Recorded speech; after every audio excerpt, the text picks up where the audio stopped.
evening, ladies and gentlemen. I want to welcome you to the Rhinebeck Historical Society's monthly program. Tonight, Marilyn Hatch and I are going to talk about the Mills of Landsman's Kill. And this is a very special night tonight because Marilyn Hatch has done an incredible amount of stuff over the years for Rhinebeck, and we owe her a great debt. The Whitman House, the Rhinebeck Historical Society, the Rhinebeck Museum of History, the DAR House, the Palatine Farmstead, the Methodist Church, the creation of the Rhinebeck Village Historic District, the town of Rhinebeck Market Resource District. It's just unbelievable what Marilyn has done for the history of Rhinebeck. And we will miss her because Marilyn is leaving Rhinebeck next week. She and John are moving up to Maine, where she's renovating a mill. She'll tell you about that too. It's very exciting. So, and personally, I'm very excited. You know, excited but sad because this past year, I spent a lot of time with Marilyn. Marilyn, John, and I hiked the mill all the way from the river up to Schuyler House. We tried to find all the mill sites along the way, and we had a great time. And I really had a great time working with her, and I will miss her too. So the problem was, there are no mills in Rhinebeck today, and so we wanted to give you an example of two different kinds of mills so you can see how they work. So Marilyn has shot one video and got a copy of another video that shows you the way two kinds of mills work. And I'd like to introduce Marilyn. I'm sharing with David today that in 1973, when my husband was president of the Historical Society. It's 1870. Whoops. That year is... Sorry. That's me. That we decided to walk the Landsman's Kill and to take pictures, and we took slides, and that, that was a slide presentation we gave the Historical Society.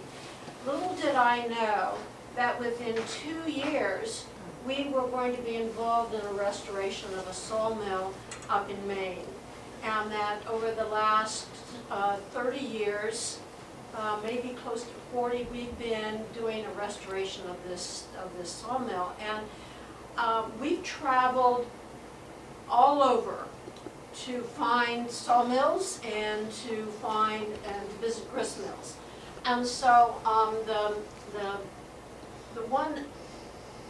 the project that I did starting in 2011 is I videoed a sawmill. Now you could go to Sturbridge and you can see an operating sawmill, but it's not original, it's a reproduction.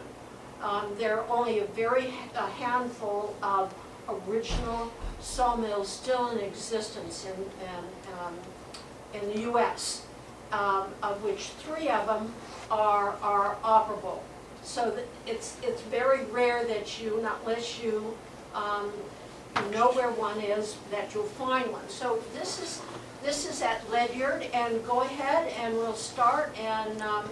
Greetings. The mill you will see in operation is the Ledyard Sash Saw Mill in Ledyard, Connecticut. The Ledyard Mill dates to 1870.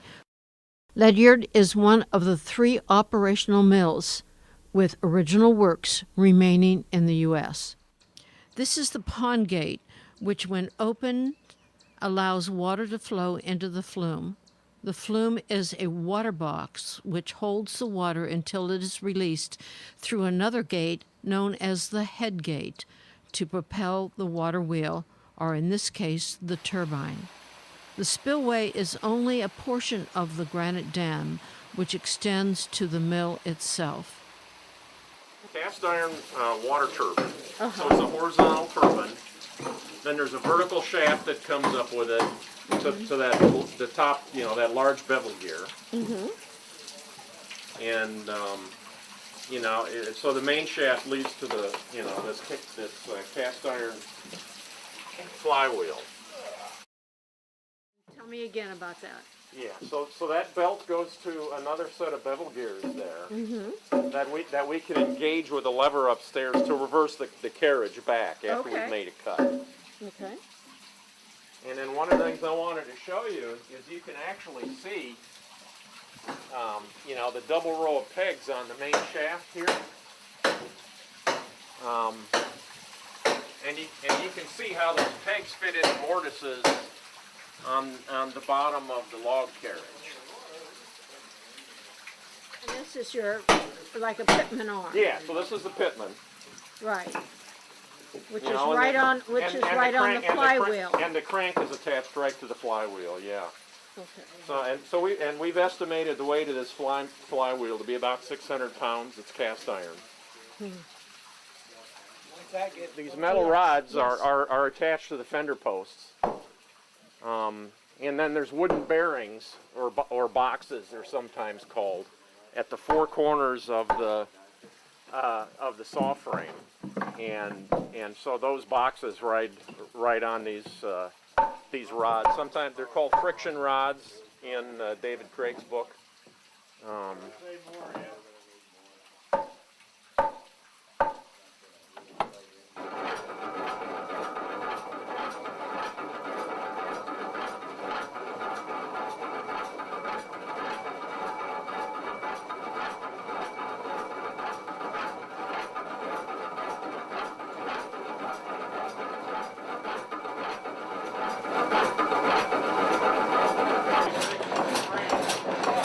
The log is set for its first cut.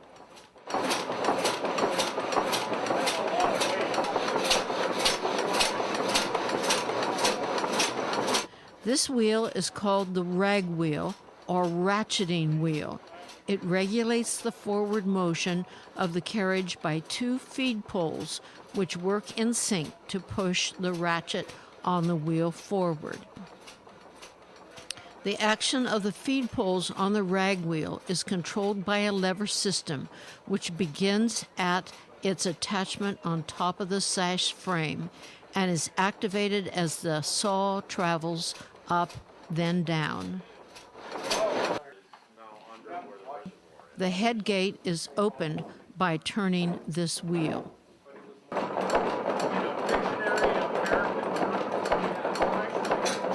As you watch this lever system in action once again, it is important to understand that the carriage moves forward only on the upstroke of the saw.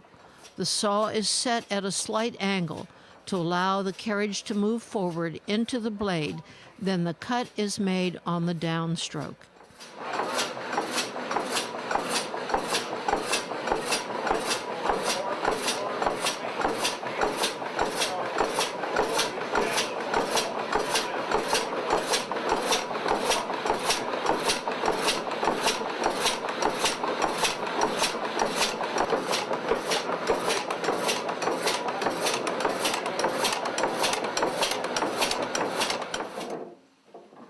To start the saw, the sash needs to be pushed up to its topmost position.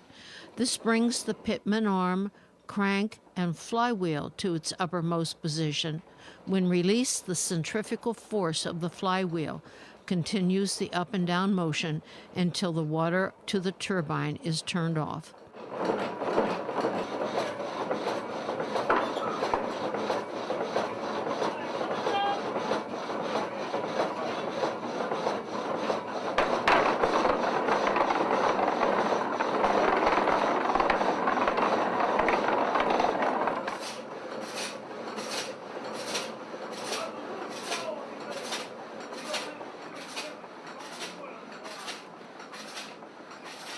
The ends of the logs are painted to prevent checking or cracking of the log.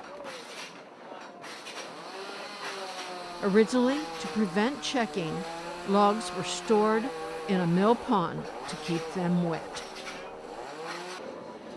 For the last cut, clamps are used to stabilize the log. Prior to clamps, staples were used to hold the cut in place. Various examples of staples are found in the mill.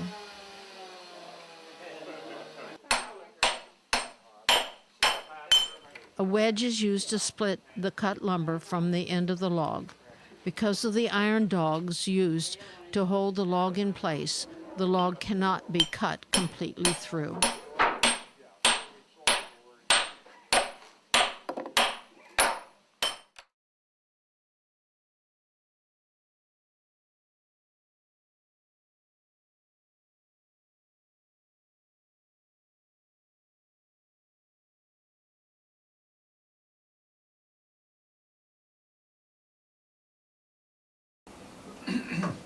I know it seemed like a lot going on at the same time, and actually that's what is happening.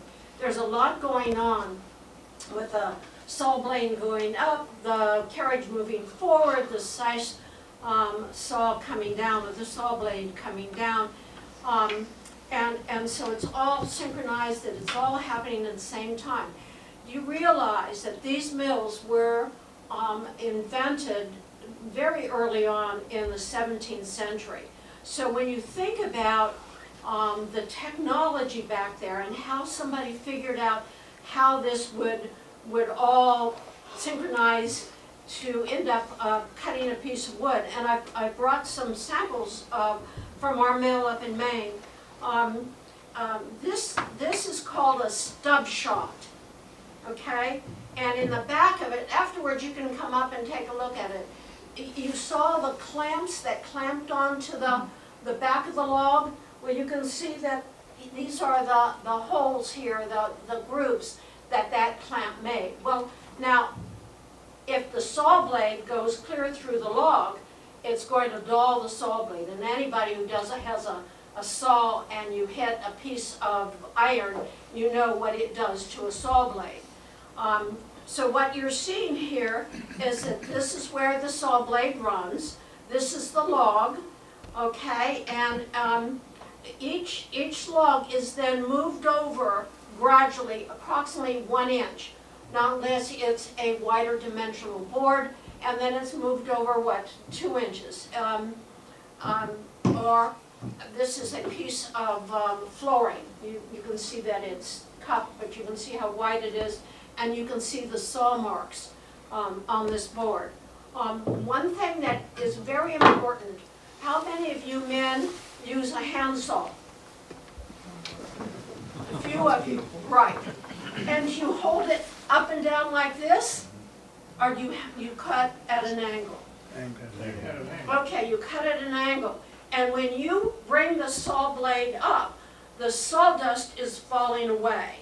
And so you make your cut on the downstroke, bring it back up, and that's the same thing that a sash saw or up and down saw does. And if you look at this carefully, you can see that it's wider at the bottom, narrower at the top, where that saw blade is set at an angle, because as that blade goes up and down 120 revolutions per minute, it's got to come up, let the sawdust fall away, and come down and make the cut again.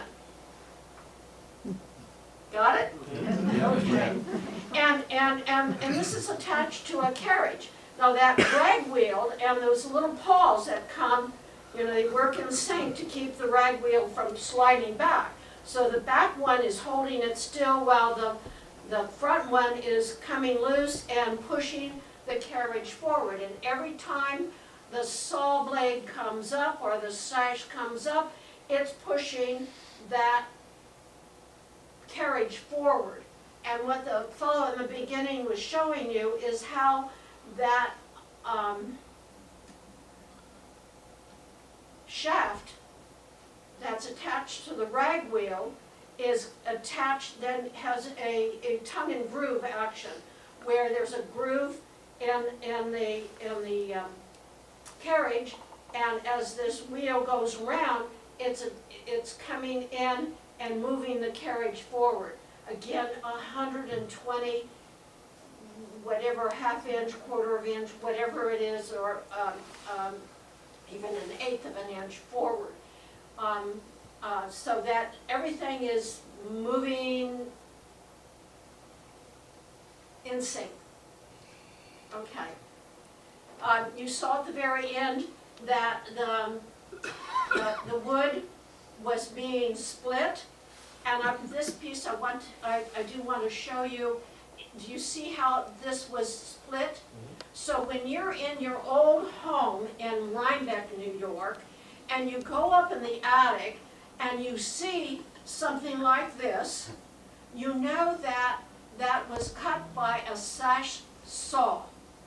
And chances are, not unless you're at the equipment house where we know that the timbers came up on the sloop Sally from I don't know where and docked at the Rhine Cliff Dock, and Cornelius Emmendorf was the dock master.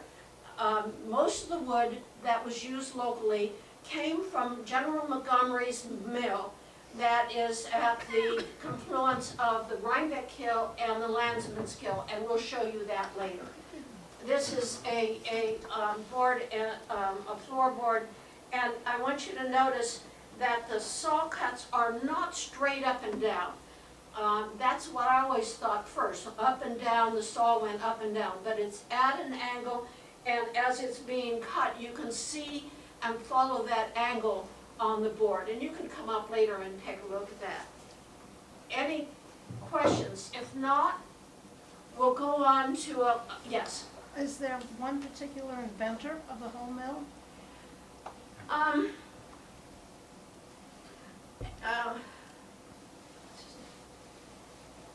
There was a man by the name of Ellicott, and he wrote a chapter in Oliver Evans. Oliver Evans was the wizard back in the 18th century of milling and sawmilling and grist milling. And Ellicott was a contemporary, and he wrote a chapter on the sawmill and how the sawmill works. But I don't know who, I mean, you have to really go back to the 1600s, and I think that's lost to history as to who invented it. Is it universal? I mean, can you go over to France or England and find the same type of sawmill, same operation? So it is, it's the Right. same. Until the circular saw came, which was at the end of the 19th century, about 1880, 1890, when the circular saw blades had been around for quite a while. But they didn't have the metallurgy to rip a board. Now, if any of you men know the difference between ripping a board and cross-cutting a board, you'll know how much more difficult it is, and you have to have a special saw to rip a board. And the problem with the circular saws, and that's why they don't use circular saws anymore. They use band saws. It saves wood, and it's easier to cut a board that is, to rip a log. Okay, we were out in California or in Oregon and watched a modern sawmill in an old sawmill, and that's what they use now is bandsaws, and it's whiz, wang, bang, boom, and you've got lumber out in the yard. So it's really the same kind of technology that has evolved, and the problem with the metallurgy back then is that those big blades would warp and they would wobble, and then you couldn't get it straight cut. So it wasn't really until 1884, 1890 that sawmills. Now that's why this one existed, because it was changed into a turbine in the 1870s, right before the metallurgy improved enough that they could use a circular saw. That was more of an answer than what you thought. How did they move the carriage? Okay, you remember seeing that rag wheel? Right. Okay, and as that rag wheel turned, it was on a shaft. Okay, and on that shaft there were tenons. And as that shaft went around, it engaged in a mortise. Okay, so I guess I could go like this, so that it would move the carriage forward, move the carriage forward, move the carriage forward, and I'm running out of room here. But you can see how that, the two, work together to really change a circular motion into a linear motion. So the bottom of the carriage had evenly spaced mortises that engaged with the cogwheel, and it just pulled it right along. Right. And the only time it moved forward was when the rag wheel was being pushed forward or the saw blade was going up. And that happened And 120, what pushed it? Where, the turbine, water power. water power pushed it? Right. And that lever was attached to the top of the sash frame, and that's called the pitman arm. It was connected to a crank that was connected to a bevel gear, which the water came from the pond to a head gate to this turbine, which then turned. Okay, that's what you were seeing. Okay, that pitman arm. How many of you know anything about mechanics and you have a piston and a pitman arm? Yeah. Okay, to run your, Yeah. the pitman is, before the sash saw was invented, how they cut rubber was in a pit. And so there was a man up on top who brought the saw up, and then there was a man on the bottom in the pit, okay, making the cut as he brought the saw down. So that's why that long arm was then translated into the pitman, because it was taking the place of the man who was underneath there, getting sawdust in his face. Put a lot of that that'll work. Yes, we did. We put a lot of men out of work, but we put men in work because we could manufacture houses faster. Okay, so there were more people doing one job when another job had been. So if there's no other questions, we'll go on to this is a mill in Virginia. It's a very early mill. Oliver Evans figured out a way of taking the grain and bringing it up through elevators and dropping it down in a very controlled manner into a hopper, which then the grain would come through the hopper into between the two grist stones. The bottom stone is stationary, the top one moves around. If it gets too close together, it burns the grain. And the miller would always keep his nose to the grindstone to make sure, and then he would adjust it up or adjust it down just so he wasn't burning the grain. So there's where the term keeping your nose to the grindstone.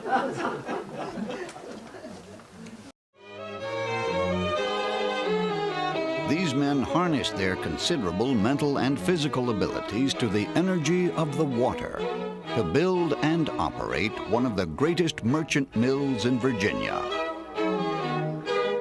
the Burl Morgan Mill.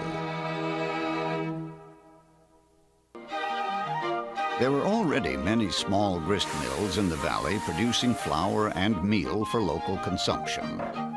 The changing economy of Europe created a greater demand for agricultural products.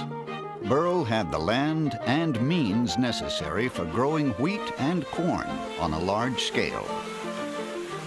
What Burl and other planters like him needed was a merchant mill that would produce flour and meal for shipment to distant markets.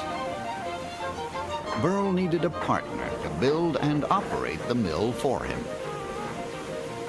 He needed someone with energy and wide contacts who could realize his vision. He needed Daniel Morgan. In selecting a site, Burl and Morgan carefully analyzed stream locations for one that would provide sufficient energy to run a merchant mill. Generating enough power to turn the huge water wheel 23 feet in diameter, required a waterfall whose height plus the slope of the stream from the fall to the mill was greater than the diameter of the wheel. That requirement was met at this section of Burl's Spout Run, near the present village of Millwood. And that is why the mill is located where it is, and why the flume, or mill race, begins at this point.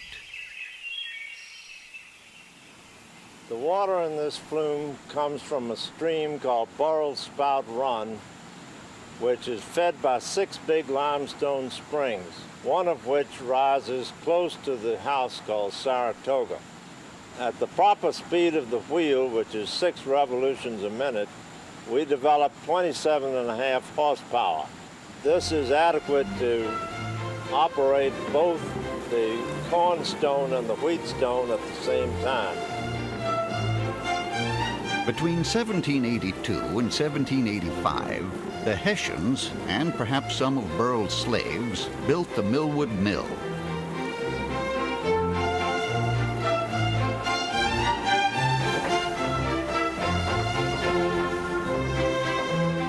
All wheels, gears, and even the gear teeth were made of local wood, and their design and operation were of astonishing complexity for this era.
So this is a presentation we put together to show you how mill wheels work, the types of mill wheels, and then the hike that John Merrill and I did last spring, walking from the Hudson River up to Schuyler House, looking for the mills along the kill, trying to find the remnants. And some of them were pretty hard to find in the weeds.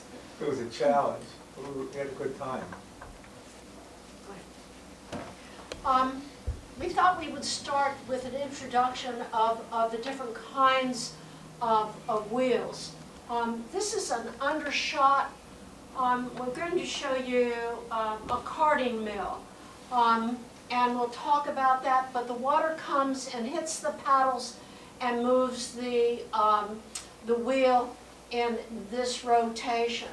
This is a little more efficient kind of undershot. It's called a breast wheel, a breast shot wheel, and the water drops onto the wheel approximately at mid-breast of the wheel.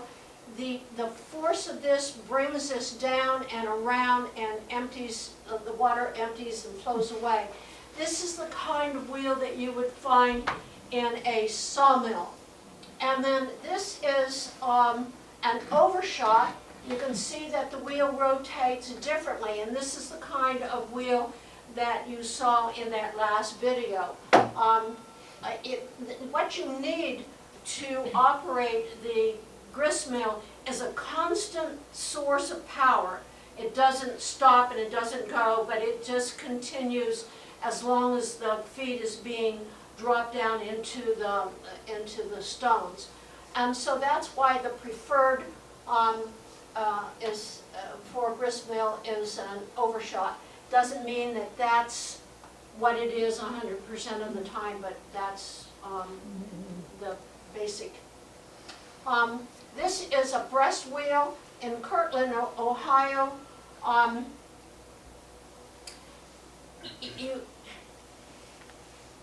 It's my problem with reproductions is that this is operated on a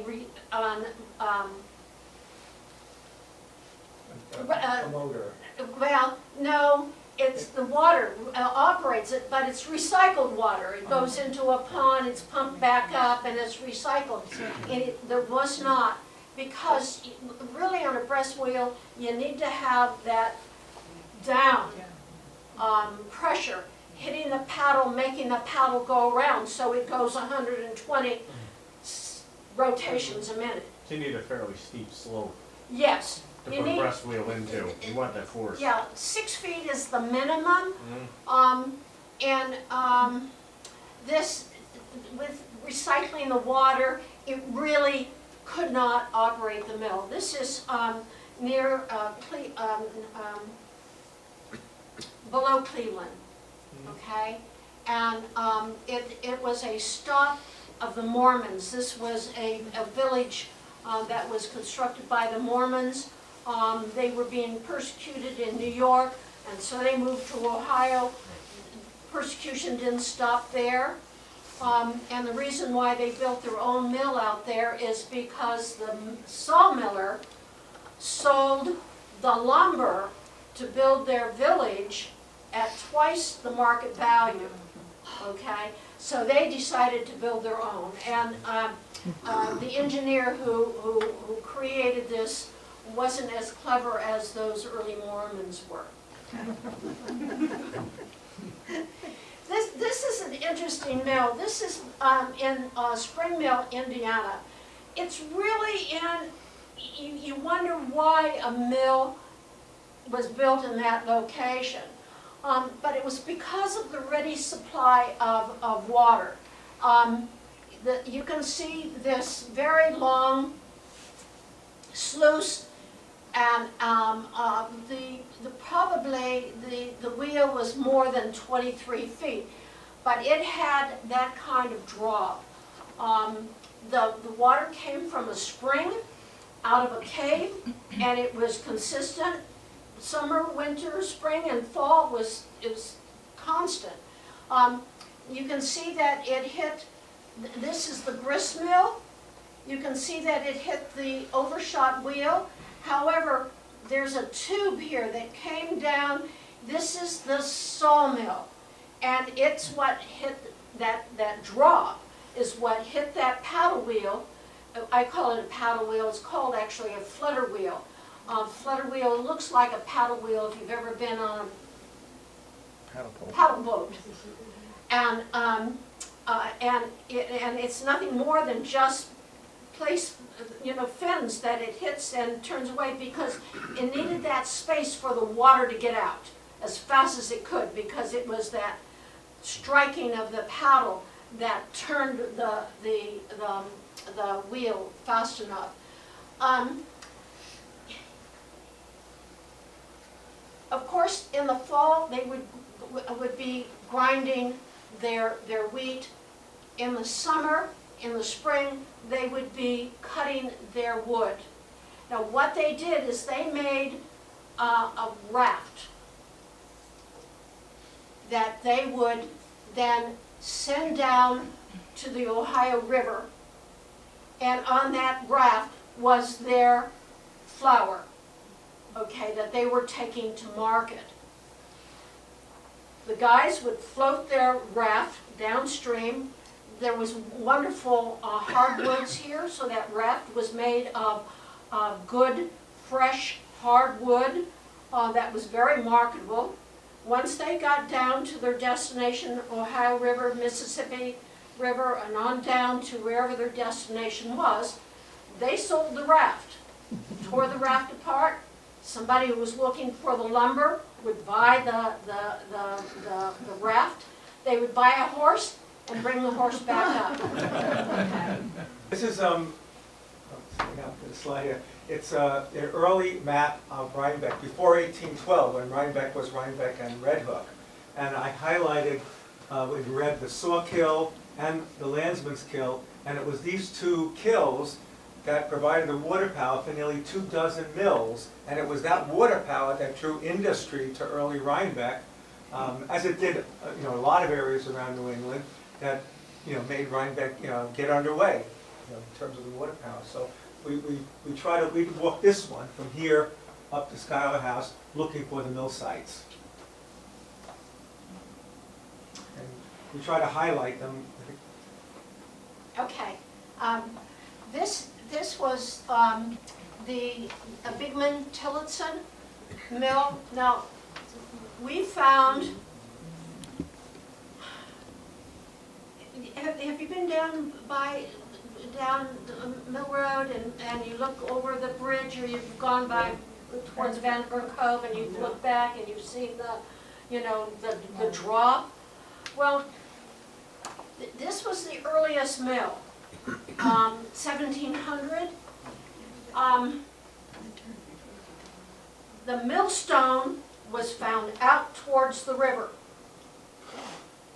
They didn't utilize that drop at that time. So it tells me that it was a tide mill. So they had a water wheel that turned when the tide came in, and then reversed and turned the other way when the tide went out. So it was called the tide mill. It was not always the most efficient, but it certainly had, every day the tide came in and every day the tide went back out. So you sort of had the time when that was that you'd have somebody on hand to operate the mill. Then the next one is called the Lewis Suckley mill, and it was a paper mill, and that's at Buttermilk. I doubt if very few of you have seen Buttermilk Falls. Maybe in pictures you have, but unless you have permission from Mr. Mensch, you don't walk back to see the Buttermilk Falls. Those old timers who knew the Burgles who lived there, the mill was, the falls was more readily accessible. The electricity. Yes, they produce electricity. Mr. Mensch thought he would do the same thing, but believe me, it's much more complicated now with everything being online, and you can pull power from Canada or from wherever power is available. So it didn't work out for Mr. So Um, a lot of these mill sites are now on private property, so you can't walk them? Because you Well, walk them, but yes, it is private, and you have to cross his property to get down there, all right? It's not right off the road. Then, you have to visualize these names backwards, in opposite positions. The lower mill was Van Steenberg's grist mill, and the upper mill was Richard Montgomery's, Major Montgomery's mill, which was on the upper side of the stream. And then the Beekman, there was the lower mill, the Beekman Livingston, Trabhagen mill, that was a grist mill, and then the grist mill above it was the Beekman Livingston mill also, which then eventually went from a grist mill to a paper mill. The paper mill was still in operation in the 1860s. And then we walked on up here to the Davis Mill, which is where, That's the woolen mill at, on Nick's Daily Real Estate. Nick's Daily, behind Nick's Daily, and you can walk there, okay? And then there's this, the Schuyler Grist Mill, which is very close to the bridge, and then above that, right underneath the water, dam and the waterfall is the Rutson Sawmill. Okay. This is the Bigman Tillotson grist stone. It is still there. You could see how they had to crane up the top stone. You don't move these, and even with water coming in and out, you can see it's been badly damaged. But that stone is still there. You see it particularly when the tide is out. So you can go down there, and it's as you coming over the bridge and you're going around to go to Vandenberg Cove, it's in that area. We missed it. We couldn't find it. It must have been high tide. Yeah. We looked, but up and down, we couldn't find it. But Kay Varelli was very instrumental in this year's calendar. And the person that she had going around taking the pictures of waterways in Rhinebeck caught this picture of this griststone. And I was amazed where it was, because we were standing actually right here and we didn't see it when we were, and we kept looking at the falls thinking, well, that's where it needs to be. That's why I know it was a tide mill. Go ahead. This is Mr. Mensch's house, and he has restored the dam over the falls. And here's the falls. You can see why it was called Buttermilk Falls. It's really beautiful. Now, his house is on this side. The paper mill was on this side over here. And this is what is left. It's actually the mound for the water wheel. And the next picture will show you, it's filled with debris at this point, but your water wheel would be in here, and it was being fed by a sluice. You all know now what a sluice is. It's what brings the water from the pond to the wheel. Going on up the river, this is where the Landsman's Kill comes in from the right, and the Rhinebeck Hill comes in from the left, creating the pond on Mill Road. Back in the day that the sawmill was operating, this pond would be full of logs. It was actually easier to rip the log wet than it was when it's dry. So over here is the foundation to the sawmill. The sawmill has to be at an elevation where you're cutting the wood, and the basement had to be high enough for the water wheel and for the pitman arm and all of the works that were underneath the mill. So that's what it remains here. It's amazing. I think that the Rhinebeck Historical Society should encourage the state of New York to designate this as a archaeological site. You can see that there's plenty. When you're driving by, you have no idea it's there because of the foliage. We did this in March, I believe it was the end of March. And you can see that there's really quite a bit of the foundation remaining. It's at least 10 feet high. That was a high wall. Absolutely.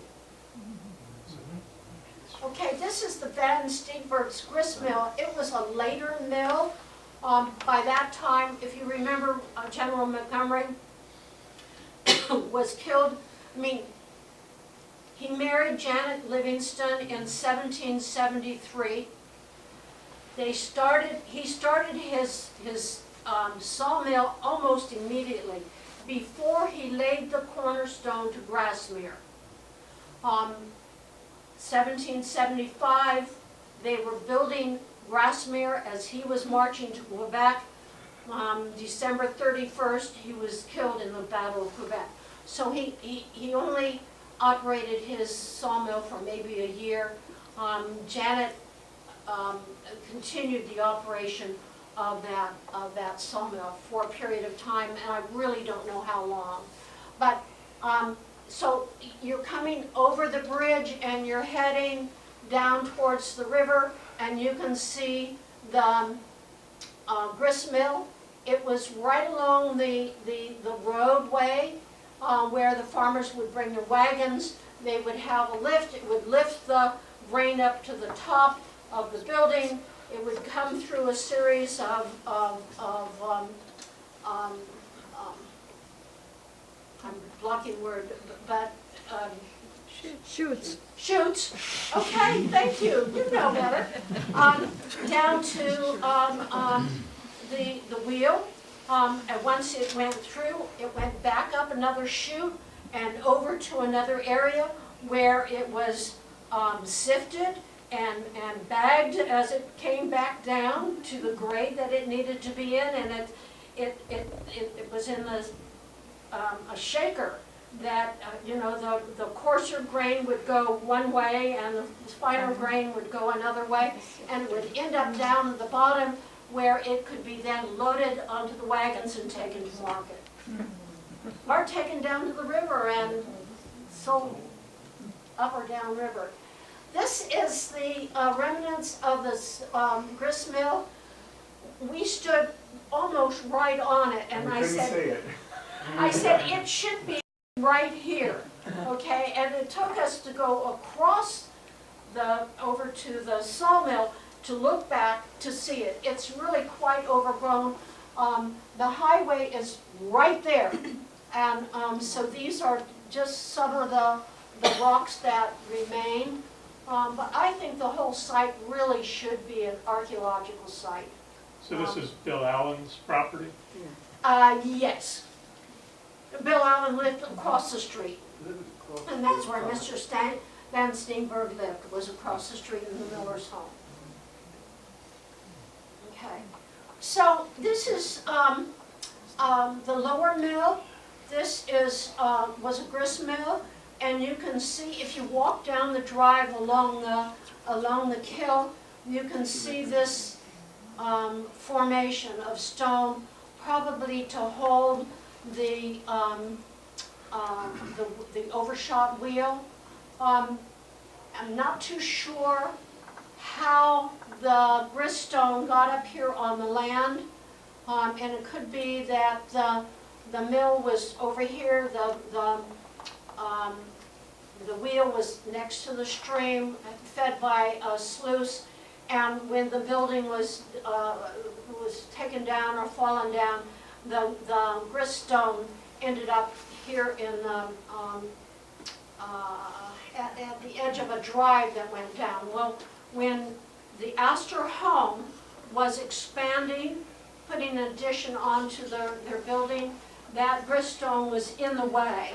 Now, if you want to see that griststone, you're welcome to come anytime up to the equipment house, park in the parking lot, walk behind the house to where there is a little flower garden.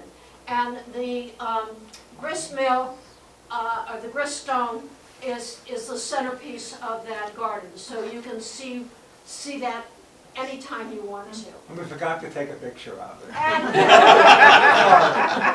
You can see it, it's just up the road. yeah. Very good condition. Yeah, and you can always go on Saturdays between 1 and 4 and visit the mill, the museum at the same time, right, Ellen? Go ahead. This is the Crystal Lake. the falls at the park, at the Legion Park. Legion Park. This is the people who live along there. Look what a beautiful view they have of the mill pond. You can walk up there anytime, however, you find no evidence whatsoever of where the mill was.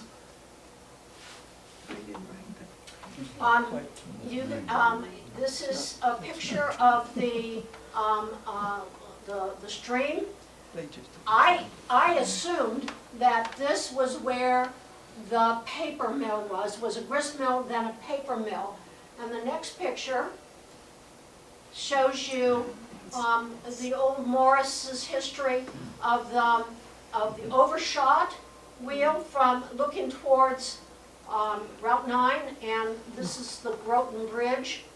And then this is looking back, and if you look carefully, you see the rise in the land up here. So I knew approximately where that mill should have been, and hopefully this next picture will show you. This is an 1867. It's not there on the 1876 map. But here's the pond, here's the dam, and you can see the sluice came off of the pond down to the paper mill, and this is approximately where that overshot wheel would have You been. can see the other mill down here, the grist mill, on the other side of where the Astor Home parking lot is. If you go in the Astor Home parking lot and you walk down a bit and look down, you'll see the stones down there from that mill, the grist mill. And I'll have to tell you about a little rivalry about the upper mill and the lower mill. Because if the upper mill wasn't using its water, the lower mill was at a standstill, okay? And you could see, like, you know, come on, let's give me some water there. At Scribner's Mill in Maine, that was a similar situation. And the fellow in the upper mill would decide to go on vacation. And so he shut his mill down and kept all the water up there. And so Mr. Scribner, who wanted to run as much as he could, was always sort of begging for water, and he had just a small supply. So it created a tension. That tension, no matter where you go in the United States and you hear about the water wars out west, okay, that's why, because somebody was keeping the water from going on downstream. Yeah, and they would use the water, they would run during the day and use up a lot of the water, and then when they went home for dinner, they would close it up and the ponds would all fill up again overnight and have water for the next day's work.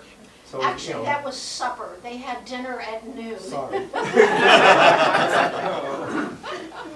Okay. Why wouldn't the water have just continued down the stream?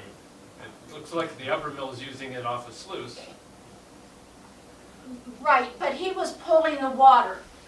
He was pulling the water out of here at a fairly high speed to run his grist mill or his paper mill. And this, if you go down right now, you'll see a lot of water coming over, but if you're working in the summertime, you don't see that water. And if he's not letting that water back out into the stream, okay, summer's no problem. Sometimes fall is no problem because there's extra water in the mill pond. Yeah, there is a dam on the right hand side there that, and the water could go down quite a bit. Nothing come over the dam, or relatively little, and it's being held back by that sluice. Right. There are, Marilyn, still, I've done some work with the recreation folks along the edge there where the Hogan's paper mill had been, and there are some remnants of the supports for the wheel still visible there. Oh, okay, Yeah, it's flat there. okay. It's just below the monument, and then off, it's quite extensive. I didn't visually see it, but Right. maybe you know better where to look than what I did. I knew approximately where the mill should have been, but Yeah, there's some more recent construction that's a result of some highway work, some of the, I mean, it was exposed more of it was exposed because of the flooding that took place a couple of years ago, and actually did some potential damage to I guess the State Department of Transportation said the highway was okay, but it did wash out quite a bit of understuff. okay. So I was up in Maine when all of that was happening. Now we're at Nick Staley's in his backyard, and you can see the fall, but it's certainly nothing like the falls that we've seen at some of the other mill sites. And the next one. This is looking up. You can now see that there is a structure across, and here's the structure again. Actually, I wouldn't doubt that this dam was much higher. This was a woolen mill. When do we shear our sheep? Early spring. No, not in the fall. No, spring. In the spring. Have any of you been out on Violet Hill Road and the wonderful farm there right at 9G in Violet Hill? And I was by there the other day, and all the sheep have been shorn, okay? So this was a carding mill. Guys, if you go to Sturbridge Village, they have, and that's where David found the picture of a carding mill. But you can visualize a drum that's going through, and it's sort of, I think, of Velcro, okay? That you put your wool after it's been washed into it, and that drum keeps turning around, and it acts like a cone. If anybody does spinning, does anybody do spinning around here? Well, you card it, and you take, and you by hand. Well, this mechanized that. Have you been past the down by Nick Staley's and looked at the water this week? It's really high. That's all the time. That's when you needed the carding mill, was when the sheep were shorn and you had all of that wool that needed to be carded. So there was plenty of water, and this would have used an undershot. So the undershot would have run by high water, pushing the machinery to operate the carding mill. Okay, this is the tannery on Old Mill Road North. You can see that there's a little dam here. I don't know if many of you know how leather hides are tanned. I don't have any hands. Okay, you need water, and you need tannic acid, and you have a vat, and you add tannic acid, and it takes the hair, loosens the hair from the hide, and then once the hair is all removed from the hide, then the hides were hung to dry. If you've ever been close to a tannery, you will definitely know you're next to a tannery, because it's really rotting smell that you are smelling.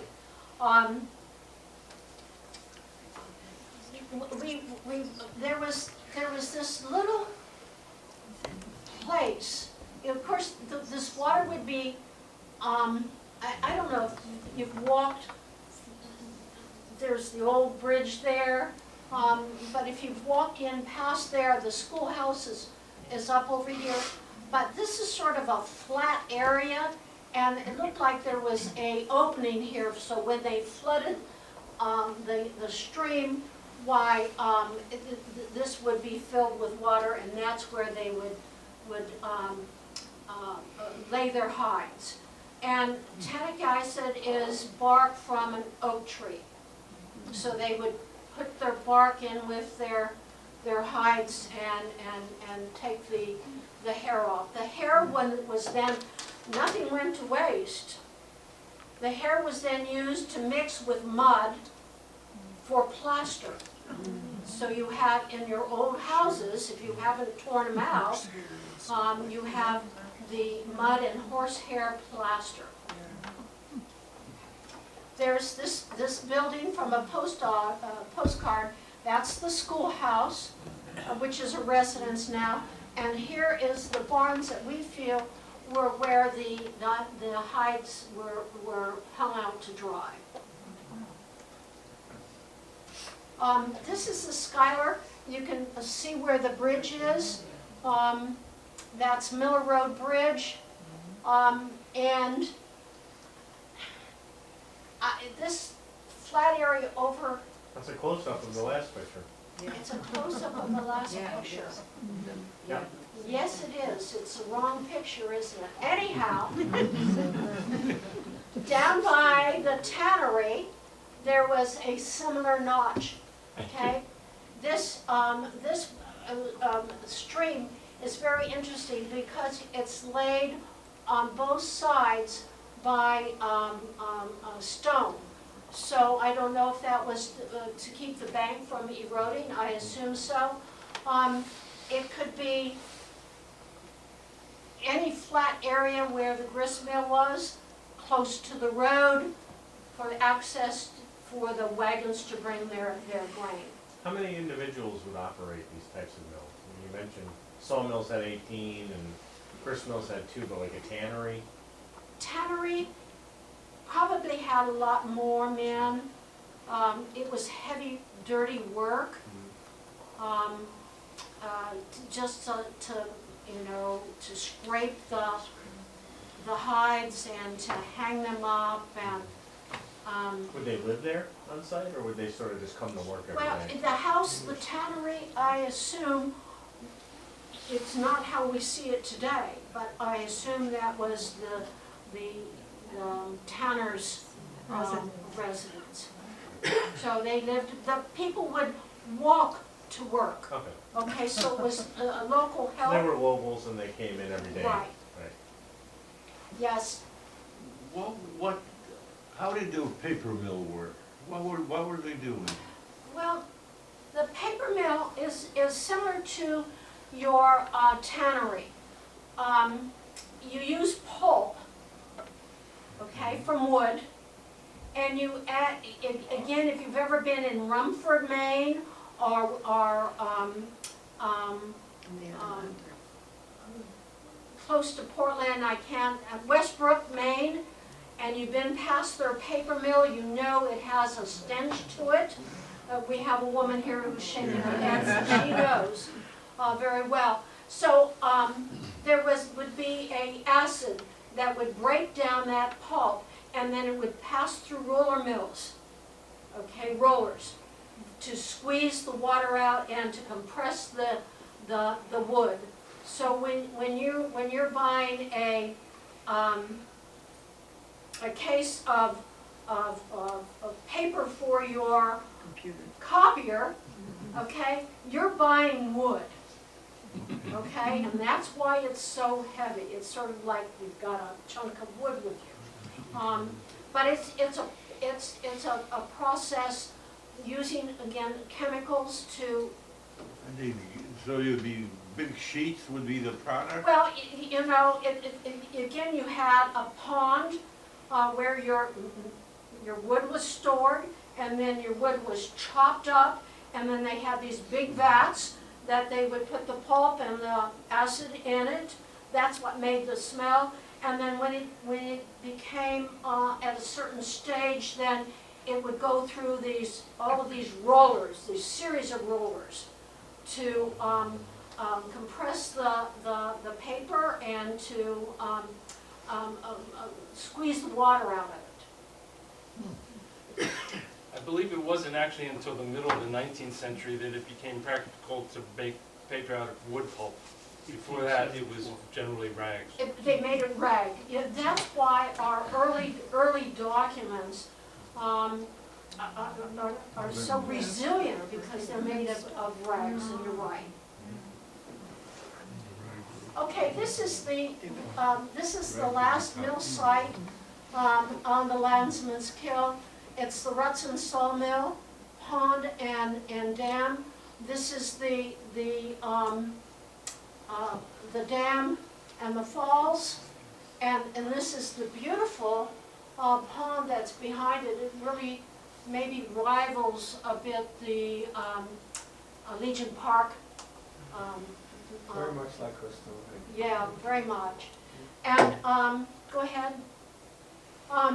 Over here on the north side of the stream is the remnants of the sawmill. Somehow you have to figure that this is really quite a steep hill here. And I'm sure that to get the fall, they had a sluice that came from the pond, which is at least 12, 14 feet high. And I'm not too sure what this works was, but it could have been the wheel well, because it had a flutter wheel where the water came in and hit midway and caused that wheel to actually act just like an undershot. The wheel turned this way, which then again did that pitman arm and the crank, bringing us, going right back to the very beginning of our program. To show you the power of the kill, if you look at the kill now, it's the spring. It's been a lot of rain. The water's very high. It's very powerful. In July and August, it's a little trickle. Well, when Hurricane Irene hit, we had a deluge of rain that nobody expected, and the kill overflowed the dam. It came down the road, washed away the road, and washed away part of Route 9, and Route 9 was closed for a day. I shot these pictures just after the sun came out at the end of Irene. But that's not what shows the power of the kill. There's another slide. The water came down, almost following the route of that sluice, and washed away the road and flooded Route 9. So the reason why this happened, at the bottom of Crystal Lake Dam, there are valves that are supposed to be open where you could drain the lake if a big storm was coming. The valves did not work. That's what happened. The village of Rhinebeck, the next year, got the valves replaced with brand new, they're red valves. You can see them at the bottom of the dam. A year later, Sandy was coming. The village panicked and said, let's open the valves and drain the lake. By evening, before Sandy hit, it was mud. There was not a drop of water in the lake, and I said, my goodness, this is going to take forever, because it's the summer. There's a trickle coming down the stream. Sandy did not hit Rhinebeck. We had a little drizzle, a little shower, and that's it. And I said, oh my goodness, this is going to be mud for the next 6 months until the spring comes and we start to get rain. The next day, water was coming over the top of the dam. And I said, I cannot believe it. That trickle coming down in the middle of the summer filled Crystal Lake overnight. And that's when I was impressed, not by this, by the amount of water that comes down Landsman's Kill. And the kill did save the village. There was a lot of flooding all around, but the kill was supposed to do what it did. All the water from the storm drains goes into the kill, and the village of Rhinebeck did not get flooded by Sandy because of the kill. So the kill has been... Irene. Irene. And the kill has been a friend since before 1812, supplying the water power that brought the development in Rhinebeck and Red Hook. And it's been our friend in 2011 and 2012. And, you know, I hope you enjoyed our show. Thank Marilyn and Dave for the hard work that they did in searching all of this out. We have a lot of mill records that are very interesting to be able to read and to realize what a large percentage of the population were dependent upon bringing their wheat to the grist mills, to the ground, and how that affected our economy and all. I wanted to point out that there is a mill site, the main Schuyler Rutson mill site is along the driveway to the Schuyler house on the right-hand side. And the owner of the Schuyler house had pointed it out to me. And also down where you would normally go into what used to be the house at Brookmead, where Tremper Saltzman lives, that driveway was a dam. And that was the dam that Isaac Davis used for his grist mill. I think that the mill up at Staley's was not really a Davis mill. I think that was another name and another type of mill. Okay. Mhm. So Nancy, we should have drug you along. I'm not up to that, but I really was interested in what you found, and thank you.